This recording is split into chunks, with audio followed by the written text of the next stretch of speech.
राजीव द्विवेदी जी, निदेशक वृंदावन शोध संस्थान, मैं आपको आमंत्रित करती हूँ अपने उद्बोधन से हमें लाभान्वित करें।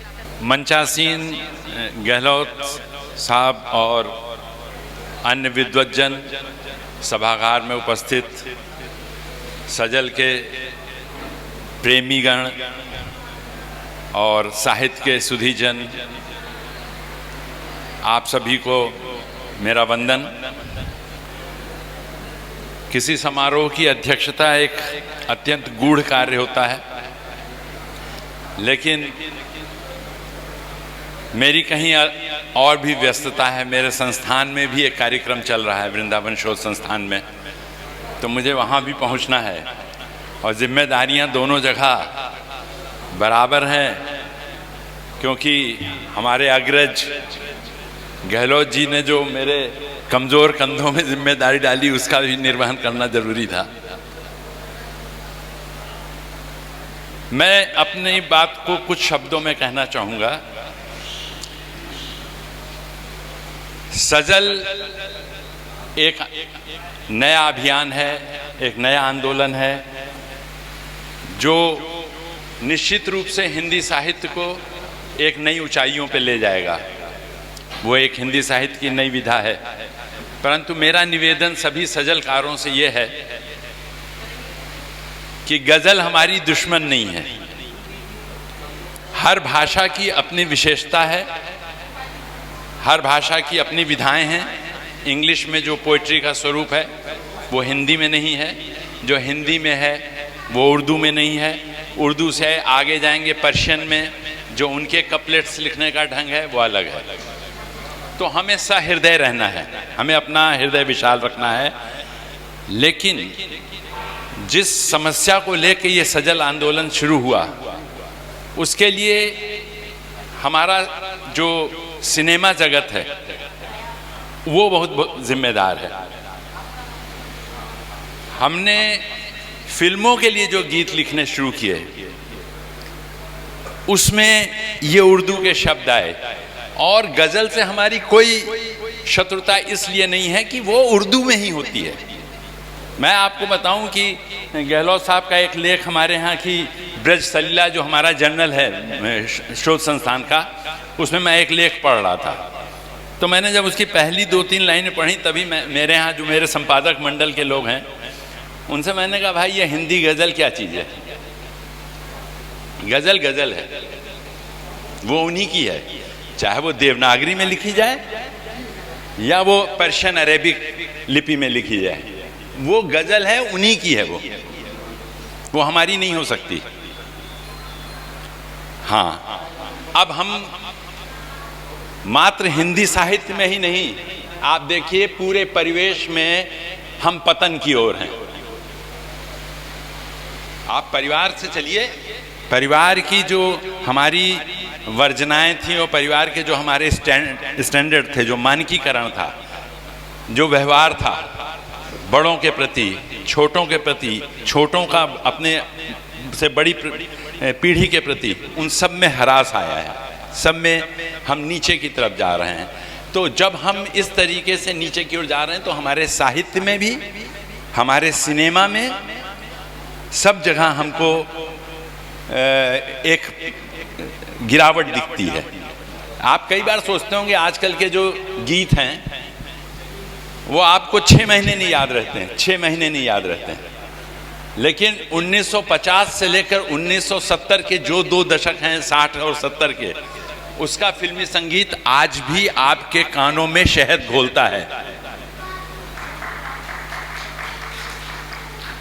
उनके शब्द सुनिए, वहां पे आप देखिए, जो कविता होती थी वो हावी रहती थी संगीत पर।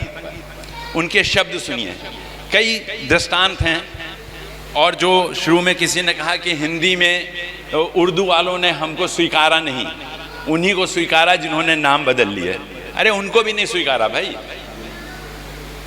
एक बार मजरू सुल्तानपुरी जी ने नीरज जी से कहा, गोपाल दास नीरज जी से, कि बगैर उर्दू के शब्द लिए गीत लिख नहीं सकते हो।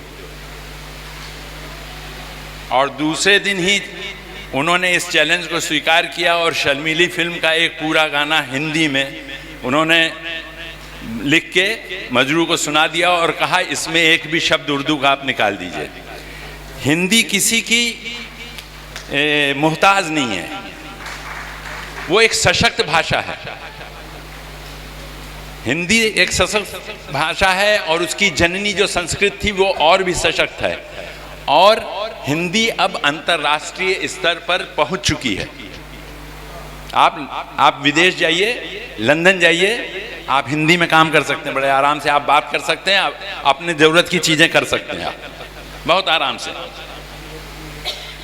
मैं वहाँ था, ब्रिटिश म्यूज़ियम में था, तो एक अंग्रेज हमारे संग थे जो ब्रिटिश म्यूज़ियम के ऑफिसर थे।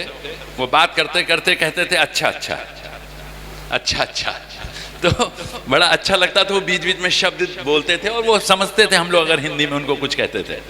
तो एक तो दूसरी चीज़, अभी मुझे ये जो वर्तमान सरकार है इसमें जो एक नया प्रचलन चला, जिसमें अमित शाह जी ने अभी एक बार वो पुलिस ऑफिसर्स को और सीनियर ऑफिसर्स को, IAS एसोसिएशन को, शायद मुझे निश्चित याद नहीं आ रहा है, उसको संबोधित करते हुए कहा कि आप बिल्कुल झिझकिए मत अगर आपको इंग्लिश नहीं आती है, आप हिंदी में काम कीजिए, आप हिंदी में काम कीजिए। आपको शर्म तब आनी चाहिए, आपको लज्जा तब आनी चाहिए जब आप हिंदी सही ना लिख सके और ना बोल सकें।